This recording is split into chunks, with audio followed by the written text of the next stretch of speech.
In the field, Xiaomi robots achieved 3 hours of continuous autonomous operation during the self-clinching nut installation process, with a dual-side simultaneous installation success rate of 90.2%. At the same time, they met the fastest production line cycle requirement of 76 seconds.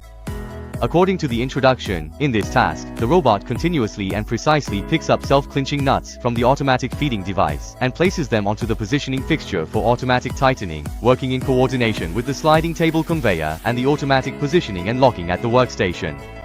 This enables the automated self-feeding and tightening of nuts for the integrated rear floor parts of automobiles. The most challenging aspect of the process is currently being steadily advanced, and related progress will be announced in due course.